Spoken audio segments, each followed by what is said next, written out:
La queja y el temor producen el afán. La queja y el temor. Aquella persona que siempre se está quejando, aquella persona que siempre está viviendo en temor, eso da como consecuencia el afán. Una persona que se afana es una persona que pierde el control. Una persona que pierde el control no se puede someter a la autoridad. Una persona que no se somete a la autoridad no puede pedir consejo ni puede someterse al consejo. Fíjate que cómo se va la cadena. La queja y el temor, producen el afán. La persona que es afanada pierde el control. Y la persona que pierde el control no se puede someter a la autoridad. Es algo que nosotros podemos ir desarrollando o se nos puede ir haciendo en nuestra vida con la queja. Hay muchas personas que siempre se están quejando. Hay muchas personas que siempre están con temor. Y mucha gente dice, no, pues es temor, no es algo muy feo, no le hago daño a nadie.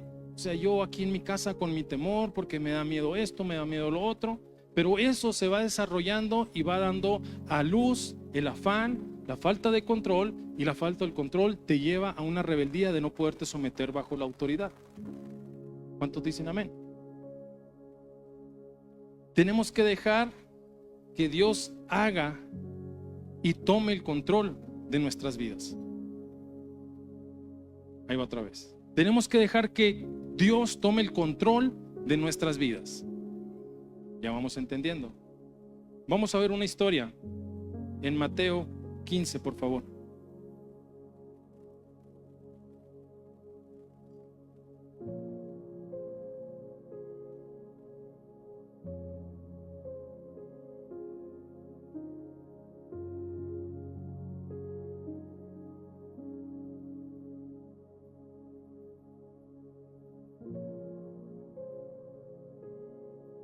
¿Listo? Mateo 15, desde el 21, por favor, Jesús. Dice, saliendo Jesús de allí, se fue a la región de Tirón y de Sidón. Y aquí una mujer cananea que había salido de aquella región clamaba diciendo, Señor, hijo de David, ten misericordia de mí. Mi hija es gravemente atormentada por un demonio. Ok. Es una mujer cananea, no es una mujer judía, por lo cual es una mujer que está clamando por su hija. Acá, no vean a Ariana, aquí está. Me van siguiendo a Ariana, a ver cómo camina. Y no haya cómo caminar a Ariana, de los nervios. Es una mujer que está clamando por su hija. Mira, en la ley cualquier persona no podía clamar por su hija. Era prohibido. Entonces, esta mujer era tanta su desesperación que no le importó la ley. ¿Cuántos dicen amén? Era tanto su desesperación por ayudar a su hija que estaba en un tormento, que estaba siendo atormentada por un demonio. Mira, era una mujer que estaba batallando con su hija día y noche. Era una mujer que tenía a su hija en un tormento y no le importa lo que dice la ley, sino que sale al encuentro con Jesús y le dice, Señor, hijo de David, ten misericordia de mí. Mira qué impresionante la declaración que está haciendo esta mujer. Salud. Mira qué impresionante, Señor, hijo de David. Lo que está hablando esta mujer es una revelación del cielo. ¿Cuántos dicen amén? Es una revelación del cielo. Esto no se lo dijo nadie. No se lo dijo un fariseo, no se lo dijo un apóstol, no se lo dijo un discípulo, no se lo dijo absolutamente nadie, sino que ella, en el entendimiento de quién es Él. Nosotros, escúchame, nosotros como iglesia se nos olvida quién es Él. ¿Por qué? ¿Por qué digo esto? Porque al orar son pocas las personas que hacen una adoración antes de orar. Porque luego llegan pidiendo, ¿sí o no? Luego llegamos pidiendo por la necesidad, por el problema, por lo que tenemos, por cómo nos sentimos. Y Jesucristo nos enseña cómo orar. Padre nuestro que estás en los cielos. Cada oración tiene que iniciar con una adoración. ¿Por qué? Porque la adoración te da una posición. La adoración te da una posición. Porque cuando tú adoras, estás reconociendo que aquella persona es mayor que tú. Amén. Y esta mujer tiene esta revelación. Le dice: Señor, hijo de David, ten misericordia de mí. Y luego sigue hablando. Perdón, sigue el 23, dice: pero Jesús no le respondió. ¿Qué? Entonces, acercándose a sus discípulos, le rogaron diciendo: despídela, pues da voces tras nosotros. Este versículo a muchas personas les puede causar polémica. ¿Por qué? Porque Jesús no respondía palabra. No sé cuántas veces tú has estado en oración pidiendo por alguna situación de tu vida, de tu familia, y sientes que Dios no habla. Y sientes un silencio. Es un silencio más que incomoda, es un silencio que duele. ¿Por qué? Porque estás en una necesidad. Porque tu necesidad es real. Porque tu problema es real. Escúchame, porque tu dolor es real. Y tú te acercas a Dios, y a lo mejor te acercas adorando como esta mujer, hijo de David, Padre nuestro que estás en los cielos, y empiezas a adorarlo. Pero ese silencio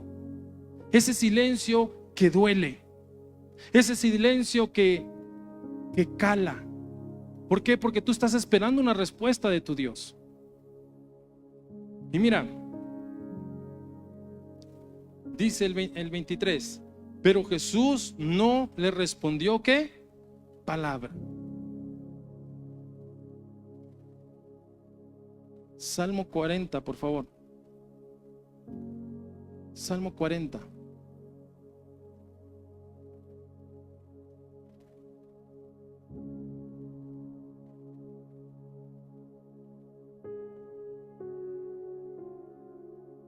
Salmo 41 dice: pacientemente esperé a Jehová, y se inclinó a mí y oyó mi. En la historia dice que Jesús no respondió palabra, mas no dice no la escuchó. ¿Está conmigo o no? ¿Dónde anda? ¿Pensando que va a comer ahorita? ¿Pensando dónde me va a invitar?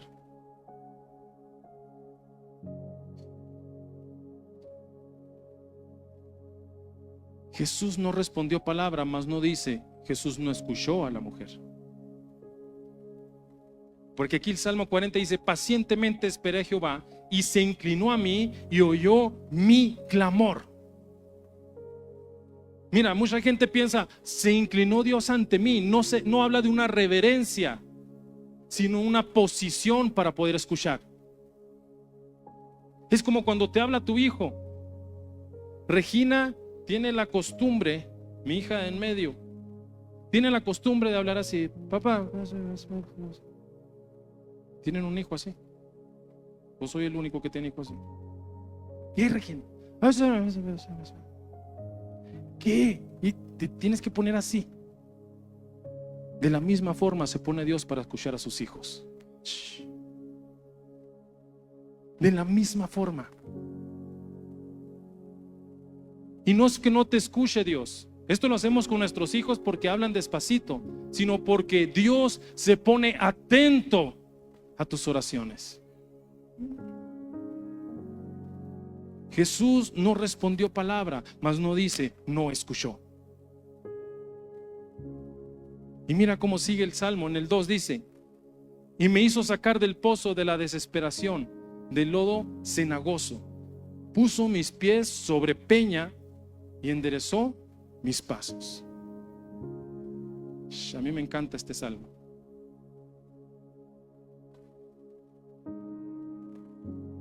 Escucha, mi iglesia, esto es una palabra que alguien necesita oír hoy en esta mañana, en esta tarde ya.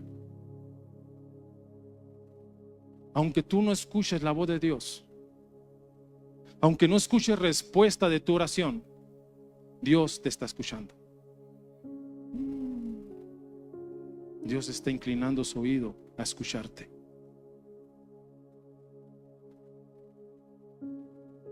No importa por lo que estés pasando, no importa tu oración, porque muchas personas dicen: no sé cómo orar. Tu oración debe ser sencilla. De la misma forma que platicas con cualquier persona, puedes platicar con Dios. Y no importa cómo tú te acerques a Dios. No esperes a tener palabras rebuscadas y palabras difíciles de pronunciar. Lo que importa es que tu Dios te escucha. Él te escucha. Y en la historia aquí vemos cómo no respondió palabra. Pero mira, ya, volvemos a Mateo, por favor. Rápidamente, póngale ahí el chicle. A Mateo 15, 24.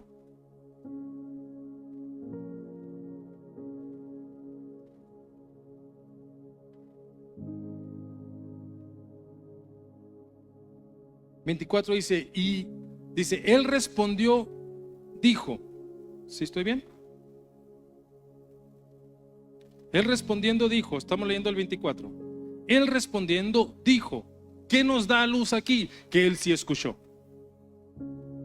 Aquí se viene a cumplir el Salmo 41, que él inclina su oído, él está escuchando. Él respondiendo dijo, no soy enviado sino a las ovejas perdidas de la casa de Israel. Entonces ella vino y se postró ante él diciendo, Señor, socórreme. El 26 respondió él y le dijo, no está bien tomar el pan de los hijos y echarlo a los perrillos. Aquí Jesús está hablando de sí mismo. No está hablando de un pan, no está hablando de una harina, no está hablando de una comida, está hablando de que Él es el pan de vida. ¿Cuántos dicen amén? Pero Jesús está hablando aquí de un cumplimiento de una profecía. Porque a los suyos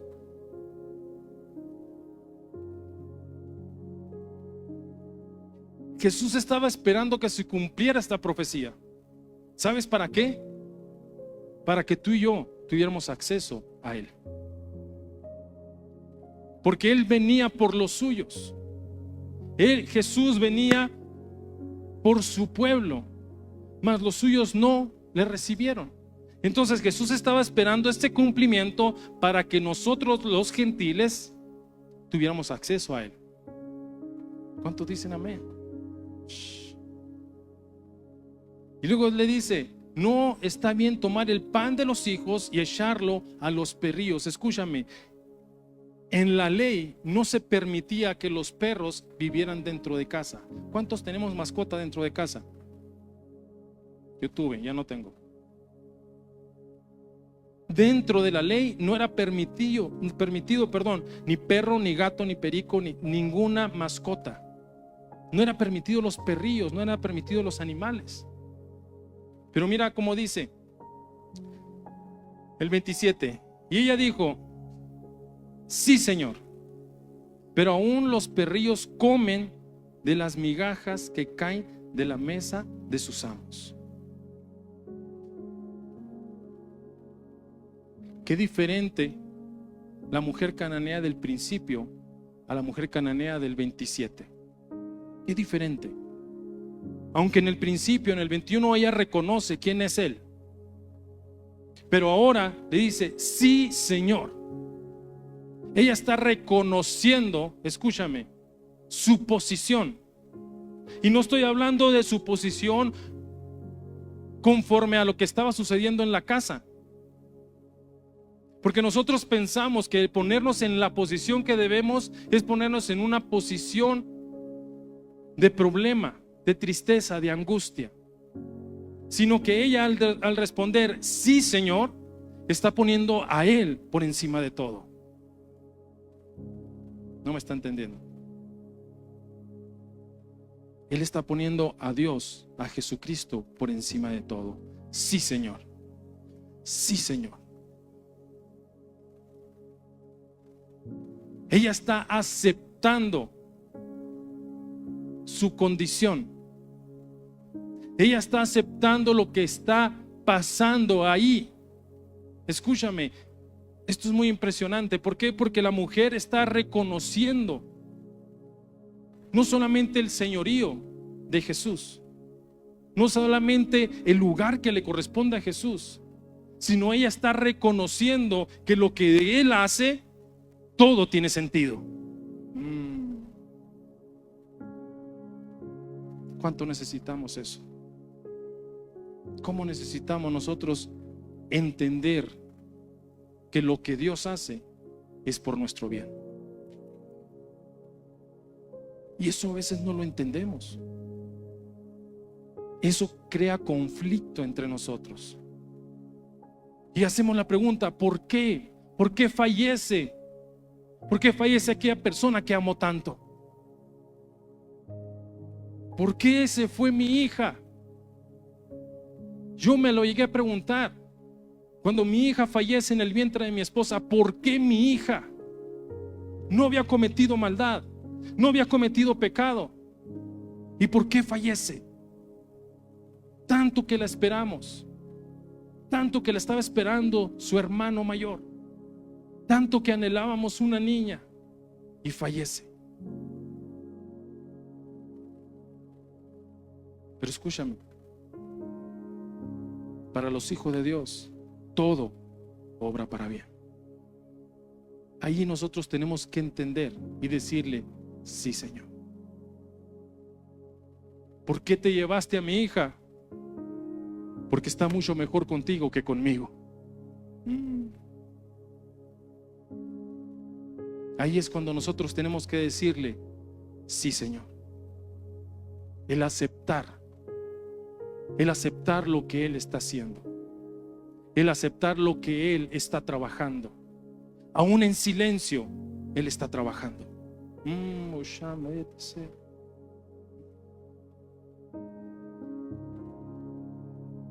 Aún en silencio Él trabaja.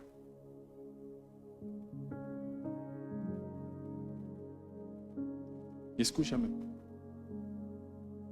cuando alguien está trabajando en silencio, lo hace más concentrado, lo hace más dedicado a lo que está haciendo, porque está consciente de lo que está haciendo.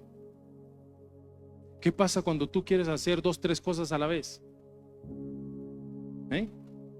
Estás bañando el chamaco, estás calentando las tortillas y la cena para tu viejo y estás viendo la telenovela al mismo tiempo. Se te ahogan las tortillas y el chamaco se te quema, porque en un momento los cambiaste. Pero ¿qué pasa cuando te dedicas? ¿Qué pasa cuando tú dices, voy a prepararle la comida a mi esposo, la que más le gusta? Y sacas todos los ingredientes y te pones dedicadamente a hacer esa comida. Te sale riquísima. Cuando tú te dedicas el 100% a hacer algo, te sale bien. Nuestro Dios está trabajando, aunque usted y yo no lo escuchemos. Así como lo cantamos, Él sigue obrando. Aunque no lo pueda ver, Él está trabajando y Él está obrando en nosotros. Es cuando nosotros tenemos que decir, sí, Señor. Sí, Señor. Porque la voluntad de Él, escúchame, en Romanos 12 dice que nosotros tenemos que renovar nuestro entendimiento para que comprobemos cuál es la buena voluntad de Dios, agradable y perfecta.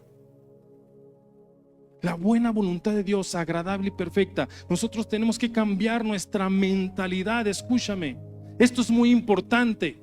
Esto es muy importante para la vida cristiana. ¿Por qué? Porque no va a haber conflictos. Ya vamos a dejar de pelearnos con Dios. Nosotros no podemos estar peleando con Dios por algo. Sí, tenemos que pedir, porque todo lo que pidamos en su nombre, Él lo hará.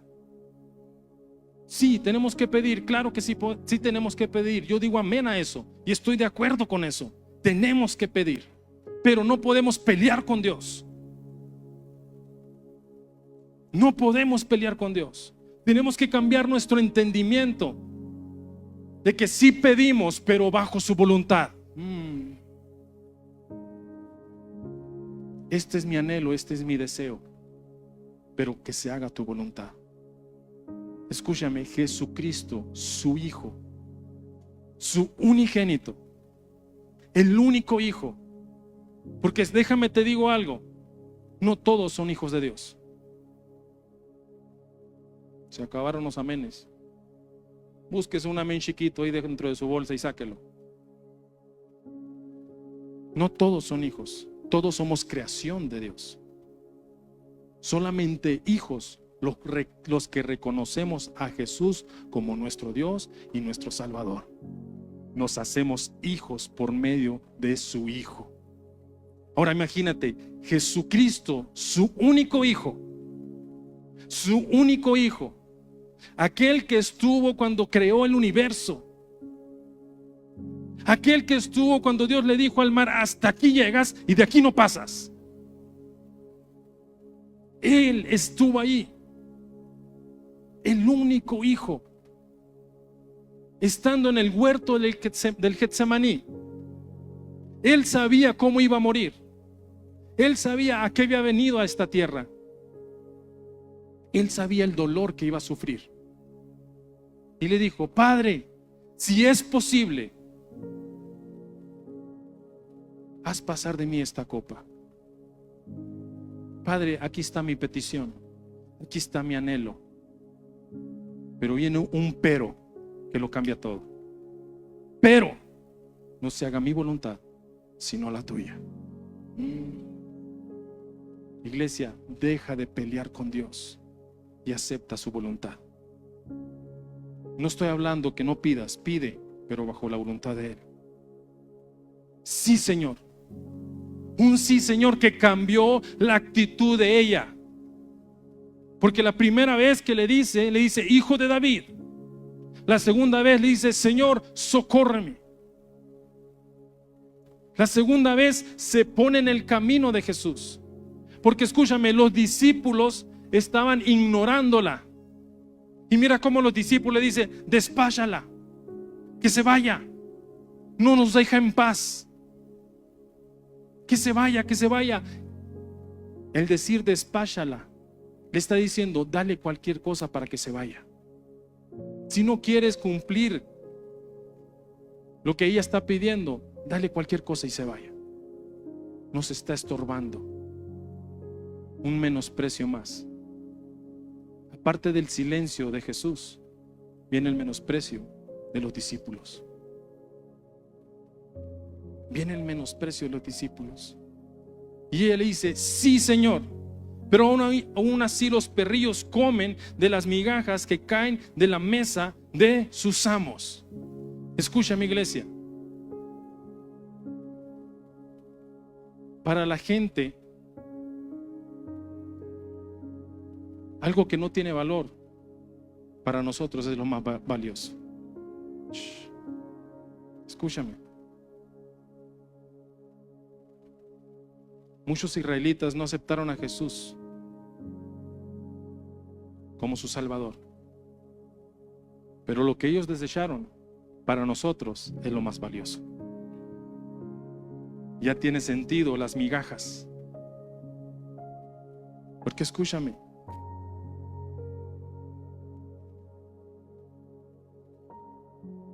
Para nosotros es lo más valioso que hay en la vida.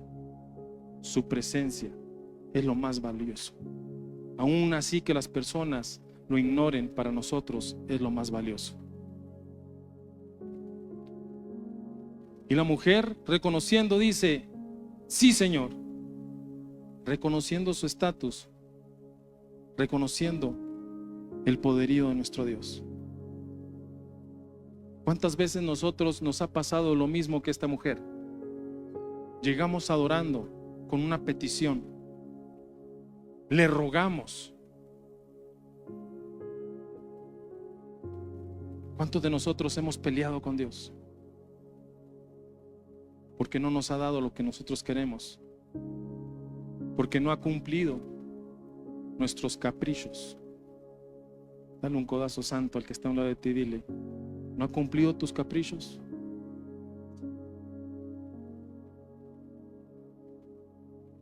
De la misma forma, el pueblo de Israel se encontraba así. Vamos al Salmo 78, por favor.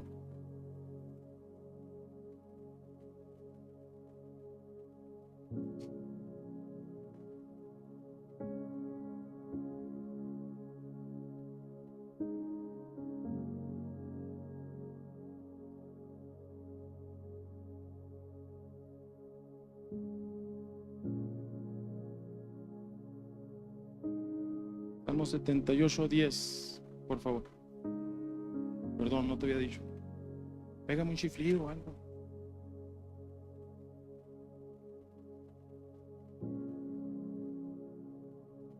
Aquí el salmista está hablando y dice: no guardaron el pacto de Dios, ni siquiera andar en su ley. El 11 dice: sino que se olvidaron de sus obras y de sus maravillas que había mostrado. Delante de sus padres hizo maravillas en la tierra de Egipto, en el campo de Zoán. ¿Qué es el campo de Zoán? Nomás esto para que entiendas, porque ¿qué es el campo de Zoán? El campo de Zoán era una ciudad muy importante en Egipto. Era una ciudad donde ahí iba Moisés y Aarón a hablar con el faraón. Fue una ciudad donde muchas de las plagas empezaron ahí. Entonces fue una ciudad muy importante en el momento de que Moisés y Aarón hablaran con el faraón. Y dice el 12: delante de sus padres hizo maravillas en la tierra de Egipto, en el campo de Zoán. Dividió el mar y los hizo pasar. Detuvo las aguas como un montón. Les guió de día con nube y toda la noche con resplandor de fuego. Hendió las peñas en el desierto y les dio a beber como de grandes abismos. Pues sacó de la peña corrientes e hizo descender aguas como ríos. Pero aún volvieron a pecar contra él, rebelándose contra el Altísimo en el desierto. Hasta ahí. O sea, el pueblo de Israel, aún viendo las maravillas, peleaba con Dios. Escúchame. Aún viendo cómo en Egipto, porque muchos piensan que las plagas era para demostrar el poder de Dios a los egipcios. Escúchame, no, era para demostrar el poder de Dios a los israelitas, para demostrar su poder y su cuidado. Las plagas fueron para demostrarle al pueblo de Israel el poder que tenía su Dios y el cuidado que tenía sobre ellos, porque las plagas solamente atacaban o dañaban a los egipcios, más a los israelitas estaban libres. ¿Cuántos dicen amén? Y luego divide el mar, pasan por tierra firme. Escucha, mira qué impresionante, pasan por tierra firme. No solamente divide el mar, sino que seca la tierra. Pasan por tierra firme. Y tienen sed, y de una roca les da agua. Tantas maravillas, y aún así pelean. Escúchame, ¿cuántas veces Dios te ha bendecido? ¿Cuántas veces Dios te ha sacado de problemas? ¿Cuántas veces Dios te ha librado de problemas? Y aún así peleamos con Dios por aquel caprichito, por aquella necesidad.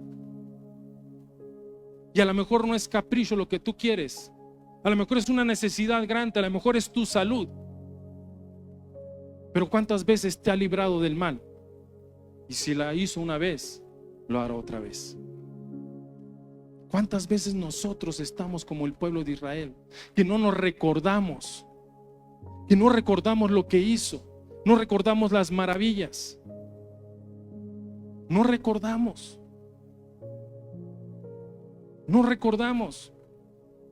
se nos olvida? ¿Te acuerdas cuando cruzaste, Daniel, la carretera de Imurisco jalando una carreta sin una llanta?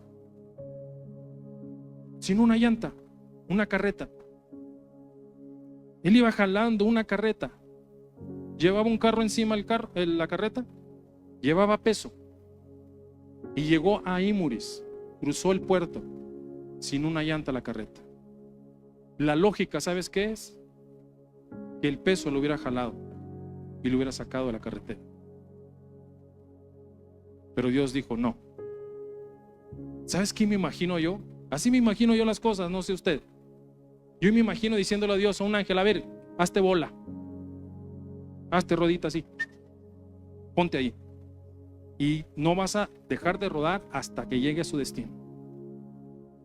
Así cuida nuestro Dios, así protege nuestro Dios. Pero cuántas veces nosotros se nos olvida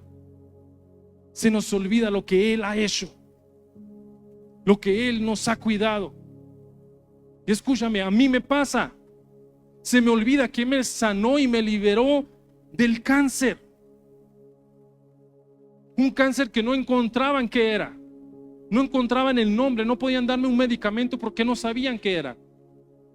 Porque el cáncer estaba alojado en una costilla, estaba alojado en un hueso. Y los médicos decían, tiene que ser condrosarcoma, sabrá Dios cómo.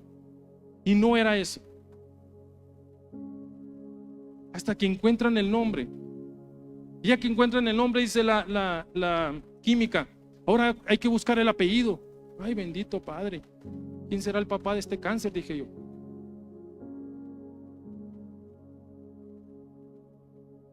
Y ya que le encuentran el apellido, empieza el tratamiento. Pero escúchame, pero la presencia de Dios estaba conmigo de principio a fin. Con cáncer, mis exámenes, todo en mi cuerpo estaba alterado. Todo en mi cuerpo. Yo no sé leer los exámenes, mi esposa sí. Toda la temporada de Doctor House la respalda. Todo estaba alterado y yo no me sentía mal. Yo no me sentía mal. En el momento que yo estuve en urgencias, en Nogales, los doctores se acercaban y me decían, tú no tienes nada, te ves sano. Estaba internado en urgencias y pasó en la mañana el director con una bola de doctores, ya saben, y explicándole, esta persona tiene esto, esta persona. Y el director se molestó porque yo estaba ahí. Porque ¿sabes cómo estaba yo? Así, acostado, moviendo los piecitos así. Yo me sentía bien, pero tenía un tumor cancerígeno. Y Dios me libera. Me dan quimios. El tumor desaparece.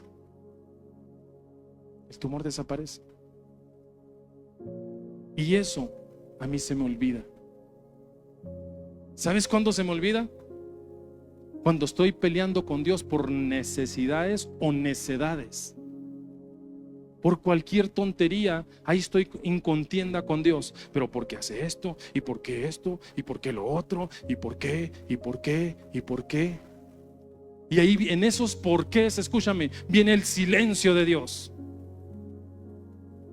Imagínate si Dios se tomara el tiempo para pelear con nosotros cada vez que nosotros le preguntemos el por qué y cómo y cuándo y dónde y cómo. Imagínate, ¿qué hace Dios? Es como cuando tu hijo te dice, papá, ¿puedo ir al cine? No. Pero papá, no. Llega un punto en que agarras un botón que se llama ignorar usuario y lo aplastas. Y ya tu hijo está. Y a ti nadie te mueve. Escúchame, iglesia. No se nos puede olvidar de dónde nos ha sacado Dios. Y si tú dices, pastor, yo no he tenido cáncer, a mí no me ha pasado algo sobrenatural así como usted, a mí no se me murió una hija y Dios me dio dos más como usted. Pero escúchame, te sacó del fango, te sacó de lo peor, como me sacó a mí. ¿Quieres algo más? Te ha sacado de lo más vil y menospreciado. Él ha metido su mano santa en el hoyo donde tú te encontrabas. Ahí en ese hoyo donde tú le pediste ayuda, Él metió su mano, no le importó que oliera mal, no le importó que estuviera sucio el lugar. Él te rescató. ¿Quieres algo más? ¿Quieres algo más?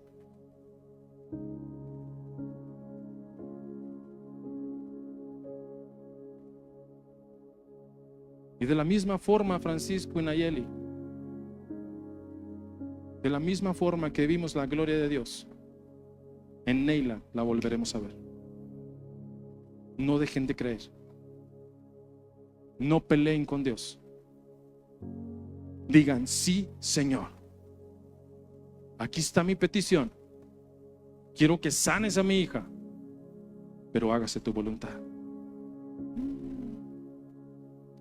Seguimos leyendo el Salmo.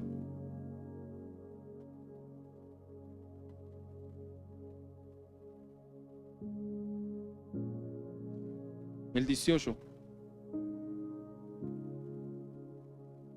Pues tentaron a Dios en su corazón, pidiendo comida a su ¿qué? Y hablaron contra Dios, diciendo: ¿podrá poner mesa en el desierto?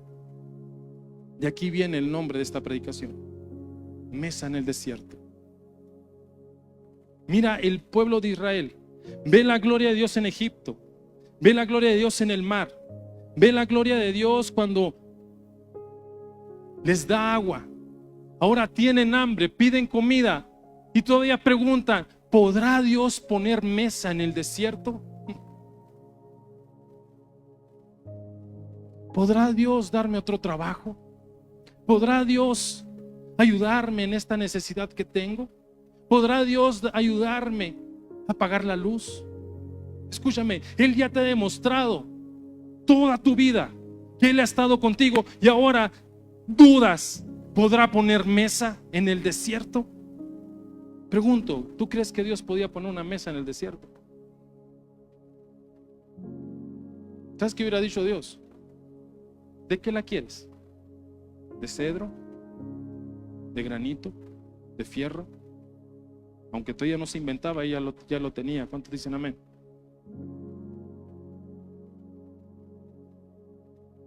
Esta misma pregunta la hemos hecho nosotros. ¿Podrá Dios poner mesa en mi necesidad?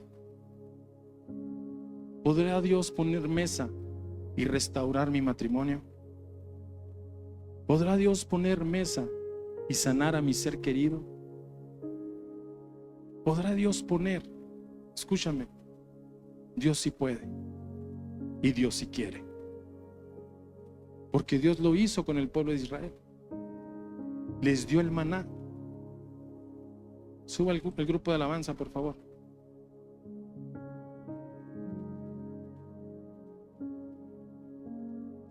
Escúchame, iglesia, la queja y el temor te llevan al afán. El afán te hace perder el control. Cuando tú pierdes el control, no te sometes a la autoridad.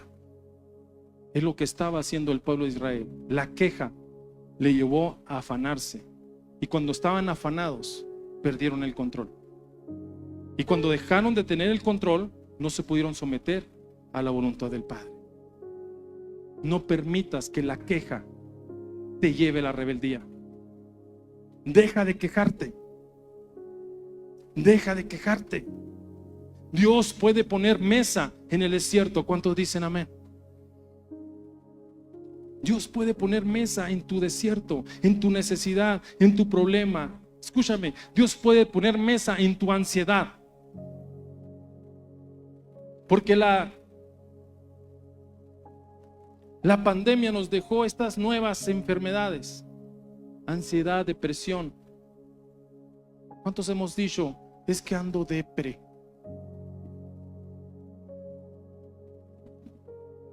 ¿Sabes por qué viene la depresión a nuestra vida? Porque inició con una queja y un temor. Eso nos llevó al afán, y el afán perdimos el control. Y cuando perdimos el control, nos llevó a la rebeldía y no someternos a la autoridad de Dios, y vino como consecuencia la ansiedad, la depresión y la angustia que tú sientes. ¿Qué tenemos que hacer? someternos a la voluntad del Padre, que Él tome el control. No hay mejor cosa, iglesia, que Él tome el control, que Él tome el control de tus sentimientos.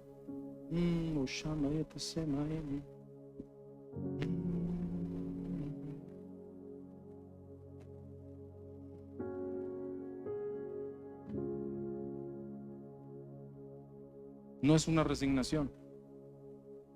No es resignación lo que necesitas. Es el consuelo del Espíritu Santo. No es resignación. Olvídate de esa palabra. Aunque te la hayan dicho, tienes que resignarte. No te resignes. Deja que el Espíritu Santo te consuele. Es lo que necesitamos nosotros como iglesia. Dejar la queja para que Él tome el control.